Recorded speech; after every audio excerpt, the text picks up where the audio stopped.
But it gets better.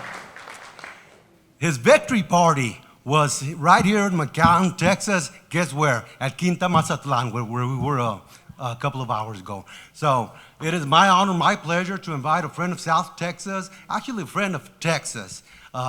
It's been our governor for, I don't even know how many years. He's been there forever. But I always say that he really should be a resident of McAllen, South Texas. He's here once every 2 weeks, sometimes weekly. So, ladies and gentlemen, it's my honor to introduce to you the governor of the great state of Texas, Governor Abbott.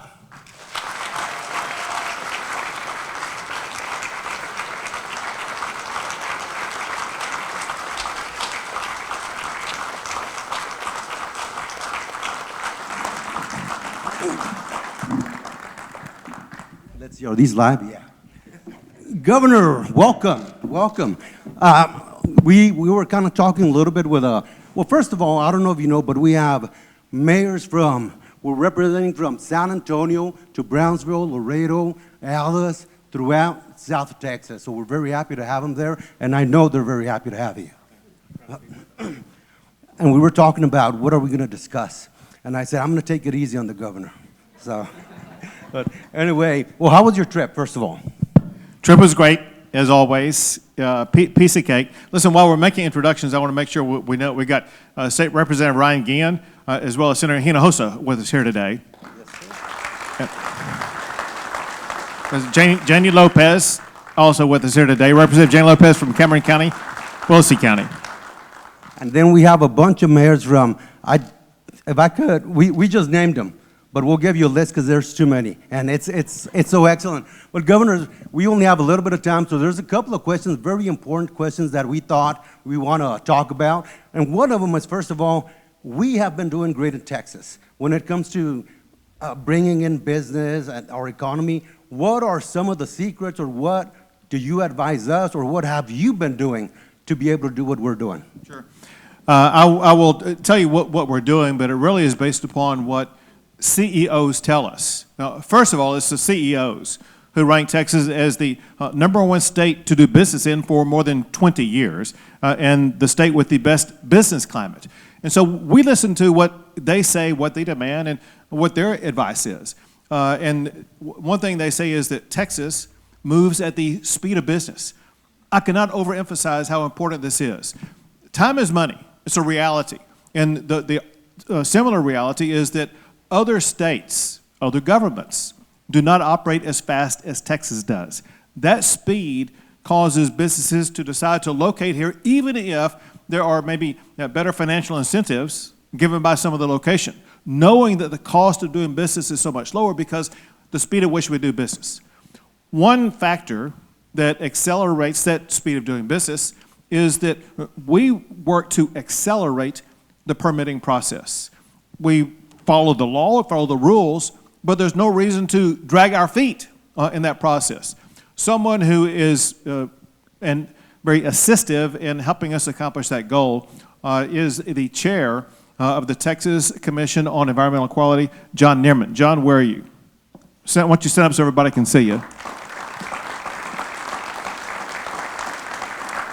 Thank you for what you do. So you got a bunch of mayors here.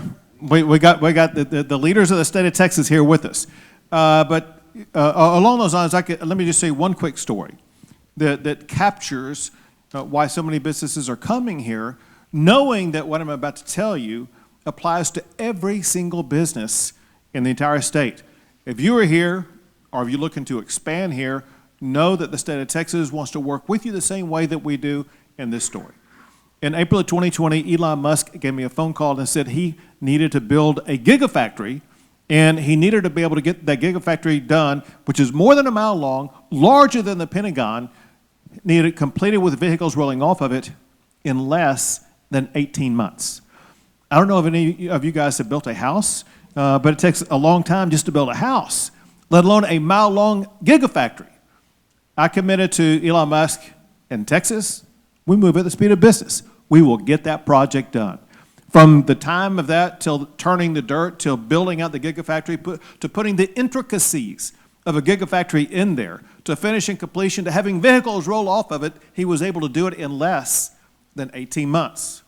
Before he bought Twitter, he posted on Twitter that in Texas he was able to build this in less than 18 months, whereas in California, he would not even be finished with his permit process yet. Because of that, over time, without ever even telling me about it, without asking for any help from me, he moved the headquarters of Tesla to Texas. He moved the headquarters of Neuralink, the headquarters of SpaceX, the headquarters of X, which formerly Twitter, the headquarters of the Boring Company. Every headquarters he has is located in Texas, because this leading innovator of our time, who has a need for speed in doing his business, knows that he can accomplish far more, far faster in the state of Texas. Our goal is to make sure that we will be able to move at that speed of business for everybody in the Rio Grande Valley and across South Texas. Your economy is growing extraordinarily rapidly. And I'll tell you this, I think that the Rio Grande Valley is in inning number 1 as far as economic growth is concerned. You're sitting on a veritable gold mine. When you look at what's happening internationally, y'all know what's going on with regard to nearshoring, friendshoring, whatever word you want to put to it. Manufacturing facilities, other operations that existed in China or some other countries. American companies are realizing, you know what, and actually non-American international companies are realizing a great place to do that is at or near the border between Texas and Mexico. Could be operations at Mexico coming across here, or as you all know, like in the manufacture of a vehicle. That part will go back and forth across the border multiple times before we have a finished product.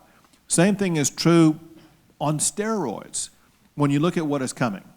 The growth that you see, the prosperity that you see, the economic horizon that you are on the beginnings of is just getting going. There truly is never in the history of Texas been a better time to be living and working and growing a business in the Rio Grande Valley.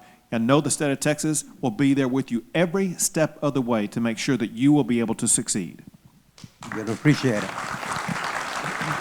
And then the other thing we know, it does not have to be Elon Musk calling. Last year, or about a year and a half ago, I think, I called. We were working on a project, a potential $2 billion investment, manufacturing, a tremendous amount of jobs. And you quickly jumped in there and said, yes, we will help.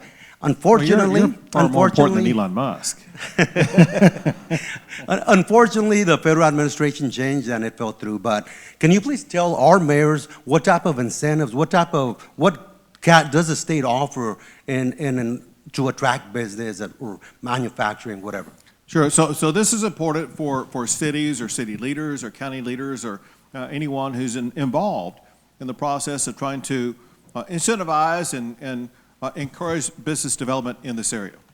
There's a new law that these senators and representatives helped to pass that now exists that provides another form of economic incentive. We call it JETI, which is the letters of JETI, which stands for Jobs, Energy, Technology, and Innovation. Any type of project that falls within those broad categories are projects that we are now providing economic incentives for through property tax abatements. On top of that, we have the enterprise fund in the governor's office that will provide incentives for those who want to come here, and then some other new laws that we passed that provide incentives in one form or another. One is the CHIPS Act. You've heard about the United States CHIPS Act. Texas passed our own CHIPS Act that provides economic incentives. A lot of people don't know. Texas has been ranked number 1 for semiconductor manufacturing and exports for more than 10 years in a row. That's before the $44 billion Samsung facility in Taylor, Texas, before the $30 billion Texas Instruments facility up in Sherman, Texas, and another one up in Sherman by Global Tech. Here's the point. Texas is by far the national leader, maybe an international leader in semiconductors. With what we did with the CHIPS Act, we're going to be stimulating more of that both on the manufacturing side as well as on the research and development side. And then also I signed a law about creating a space commission for the state of Texas. Texas is in the vanguard, in the leadership role among all the states. Of course, this traces back in time to NASA in the early days and the moon landing, and the first word from the moon was Houston and things like that. But in addition to NASA, we now have SpaceX, the leading private sector space company. We have other space companies, and know this, because this is, I don't know, many of you know this already, but whenever we have a large business come to an area, look at the Toyota manufacturing facility in San Antonio. Look at the Samsung manufacturing facility in Texas, in Taylor, Texas, as well as the SpaceX facility here. Once the large business gets there, there are an abundant number, as in dozens, maybe sometimes even hundreds, of other businesses that are suppliers or service providers or somehow connected to that business that then will come along and grow also. My point in telling you that, and that is, some people here may be from Cameron County, near where SpaceX is operating, and think, well, SpaceX is doing good economically for us, but what does this mean for us in Hidalgo County or Starr County or some other county? My point is, my observation 100% of the time, whenever you have a large business come to a location and grow, there's going to be ancillary growth that will expand to the general region. Easiest example. So many people here know that Austin has been a jobs magnet, fabulous growth, things like that. The fastest growing counties, however, around Austin now, it's not Travis County, it's Williamson County and Hayes County, the counties to the north and south. Same thing with regard to Dallas and Fort Worth. Dallas and Fort Worth region is the fastest growing economic region in America, but it's not Dallas County or Tarrant County that's in the lead. It's like Collin County and areas where places like Frisco are located, and even further north than that. And so everybody in this room, if you're from a county near here, you are going to be in a rapid growth area in the future. I want you to know this, however. There's something that Texas has that no other state has, at least to this magnitude, that can aid in this process, whether it be with these economic incentives or a job relocation or business relocations. That is, Texas has the number one star in getting that done, and that is Adriana Cruz, right here, who's in charge of the Governor's Office for Economic Development and Tourism. So I can say this objectively because literally there's an award that goes out to the state that ranks number one every year for economic development. And with her help, Texas is undefeated, repeat national champions for 9 years in a row with me as governor, a total of 12 years in a row for the great state of Texas. Adriana, great job. She certainly has. And Governor, one of the things you mentioned about rapid growth, and with rapid growth comes the need of infrastructure. Before I was mayor, I didn't know what the Unified Transportation Plan was. I didn't. And I know some of our mayors probably still don't. So could you please explain to us a little bit about how that works? Well, I will, but I mean, you mentioned something that's quite obvious. The main thing I want you to know is that I know how obvious the need is in the RGV for transportation relief, for more roads. You're growing and you're growing rapidly, and it's not stopping tomorrow. The growth is going to continue and accelerate. What that means is we as a state need to assist that and grow with you on things like transportation and transportation funding. At the state level, there is what's called a Unified Transportation Plan put together by TxDOT, but also the chair of the Texas Transportation Commission, Bruce Bugg. Why don't you stand up, Bruce? He's here with us today. No one's done a great job. So, Bruce, how much does that job pay?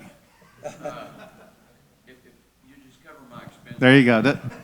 So here's the point. The job pays zero. He actually runs several full-time jobs, but he works 24/7 on this. I mean, he never stops working. But he put together with TxDOT. We have a road unified transportation plan. That's what you call bureaucrat language. This is, in plain English, this is a road construction plan. And he put together a road construction plan for the state of Texas where they have dedicated now about $148 billion. To put that in context, I was having dinner with the governor of Virginia. And I told the governor of Virginia about our new transportation funding.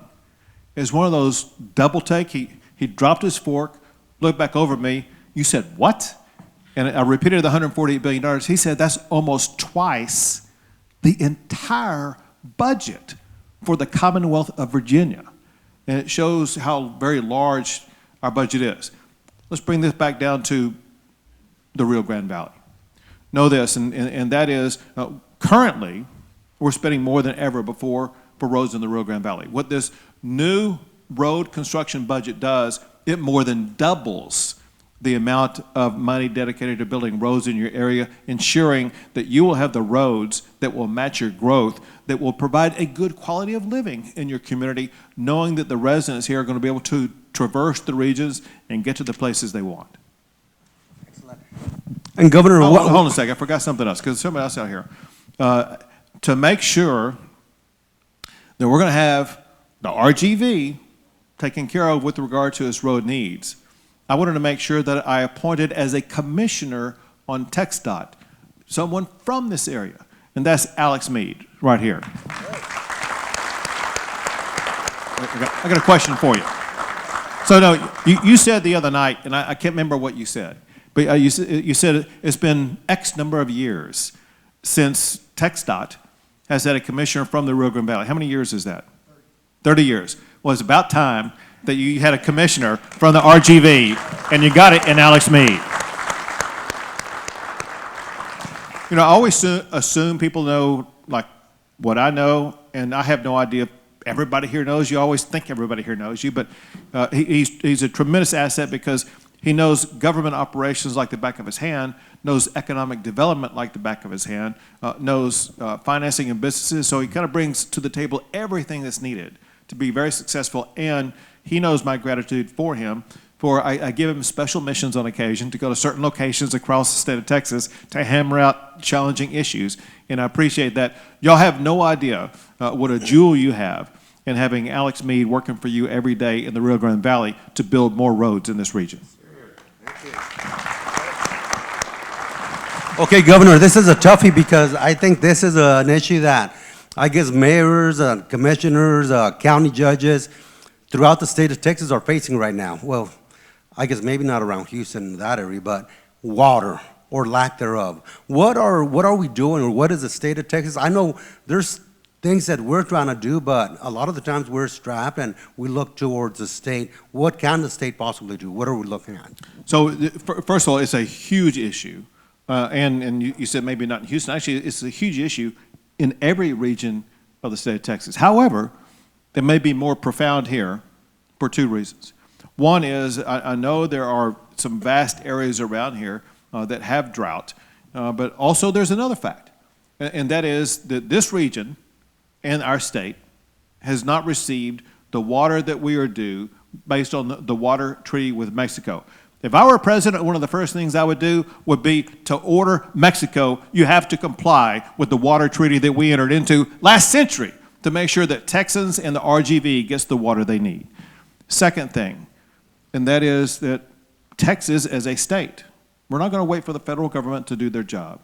We're going to do our job, and that is by providing resources from the abundance that the state of Texas has.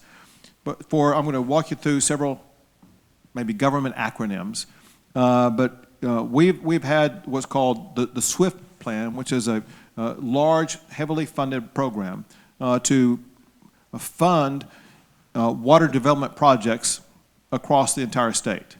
Then, this last session, we added to that when we created the Texas Water Fund to make sure that we're providing even more money because of how hard-pressed our cities and counties are across the entire state of Texas to be able to access more water, conserve more water, be able to tap into more water. But as bold as those two programs are, y'all need to know that substantial conversations have already begun with legislators about bill proposals that will be coming up in the coming session just a few months from now that will be totally transformative. We're working on plans to ensure that we will be water plenty way past 2050. This is going to be a generational type approach to comprehensive water development across the state to help you here in the RGV, to help people up in the Panhandle, from West Texas to North Texas, all be able to address their water needs. And I think we have with us here today the director of the Texas Water Development Board, Tonya Miller. Thank you. Well, thank you so much. And one of the things, we are fortunate that lately, we're still in hurricane season. Last year wasn't bad, this year hasn't been bad. But generally, when we get hit, we get hit. South Texas, of course, you have all the coast. But what does the state do to assist municipalities in cases of disasters? So we have the luxury of having the number one emergency responder in the entire United States to ensure that every community is going to be well prepared far in advance, and that is Chief Nim Kidd of the Texas Division of Emergency Management.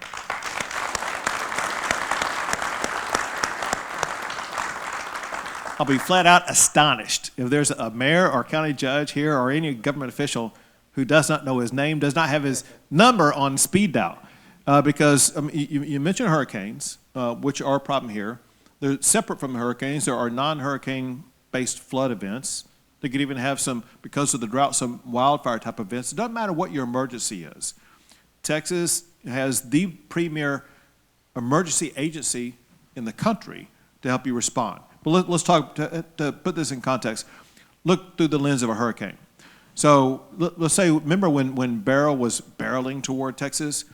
5 days before it even got close to Texas, Nim Kidd had a plan for the entire state and began to deploy resources all the way from Brownsville to the other side of Houston to make sure that communities, wherever it may hit, were going to be fully prepared to be able to deal with any type of storm that may come ashore. Then he begins the process, followed up by me, where we call the local mayors, the local county judges, and we all have the same kind of question, that is, what do you need? How can we help? And mayors and county judges, et cetera, they typically have one or two responses. Well, we have everything taken care of, or I need this or that. Or sometimes they said, County, I don't know what we need. What do you suggest? And we always have responses for whatever the needs are of a local community. But that's days in advance. Then every single day, probably about twice a day, we remain engaged based upon what the weather forecasts and the patterns are of a potential tropical storm or hurricane as it approaches our coast. And then when it arrives, we have teams already deployed wherever it hits. The first priority whenever a storm hits is always the same, and that is to save lives. And what Nim Kidd does through Texas Task Force 1 and other operations is to provide search and rescue teams. We're constantly searching for anybody in peril, searching for them to try to rescue them. And sometimes it means going door to door based upon, let's say a tornado hits. And you got to, in the immediate aftermath of that, go door to door, seeing if there's anybody harmed in any way. And then we rescue them and take them to the care that they need. And then there's the rebuilding process after the storm clears out. Bottom line is this. From days before a storm strikes until sometimes years in the aftermath of it hitting, going through the recovery process, the state and the Texas Division of Emergency Management are there with you every step of the way. We will remain engaged until the last question we ask of every conversation we have is, do you have any unmet needs? Until we repeatedly get the answer, we have no unmet needs. We will remain engaged every step of the way to take care of our fellow Texans. Well, thank you, Governor. We do appreciate it. And I know time is precious, and so there won't be any more questions. However, I know the mayors want to mingle a little bit, so just final words. Listen, one thing that we know as a state, and that is Texas would not be Texas if it weren't for what you're doing at the local level. Take it from Adriana Cruz herself. We win that Governor's Cup as the best state for doing business, and because of all these economic development projects, but we know that it's at the local level that it all begins, like the project you were talking about. You worked on that. There's been some other local officials here today that have worked on projects at the local level. We know that it's you that are dealing with the immediate issues affecting your community that call for demands to the state of Texas. We can do a lot of things. One thing that we cannot do is read minds. And so we like to hear from our local officials that you need this or you're thinking that. And through that information, through that collaboration, all of us together are better able to serve your community, serve your constituents. It's a team process and a team effort. Working together, we will do everything far better for your communities, and in doing so, make the state of Texas even better. So thank you for what you do. Know that we're here for you, and know how rare it is and it kind of puts a punctuation point on how important the RGV is to have all of these state leaders out of Austin, Texas, all together at one time in your community.